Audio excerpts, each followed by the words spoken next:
ભારત પાસે ઉદ્યોગ એક જ હતો, ખેતીવાડી. આપણી પાસે બધા પ્રકારની જમીન હતી, આપણે બધું ઉગાડી શકતા હતા. એવો આ એક જ દેશ હતો જેમાં શાકભાજી થાય, અનાજ થાય, કઠોળ થાય, ફળ ફૂલ બધું જ થાય, એવો આ એક જ દેશ હતો. પણ આપણી કમનસીબી હતી કે આપણે ત્યાં વરસાદ ચોમાસામાં જ પડે, એટલે નદીઓમાં પાણી ચોમાસામાં જ હોય. 3 મહિના, 8 મહિના, 9 મહિના સુધી આપણી પાસે નદીઓમાં પાણી ના હોય અને 8-9 મહિના વરસાદ પડે નહીં. અરે એક વખત તો એવું બન્યું હતું કે 5 વર્ષ સુધી કચ્છ અને રાજસ્થાનમાં વરસાદ નહોતો. એટલે જે બાળક જન્મ્યું એ 5 વર્ષનું થાય ત્યાં સુધી એને વરસાદ એટલે શું એ જોયું જ નહોતું. એટલે ભારતની વધતી વસ્તી, એને અનાજ તો જોઈશે ને સવાર સાંજ ખાવા માટે. તો એ ખાવા માટેનું અનાજ ખેડૂત પેદા કરે. અને એ વખતે 15 લાખ ગામડા, ખેતી ગામડામાં જ થાય. ખેડૂતો જ ખેતી કરે અને બધા ખેડૂતો અભણ. ખેતી માટેની આધુનિક પદ્ધતિ કશી આવડે નહીં.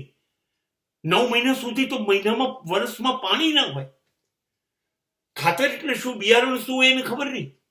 અને 10 માંથી 7 જણા ખેતી કરે. So the 70% of the total population was busy in agricultural field. 70% માણસો ખેતીમાં અને ખેતી પછાત.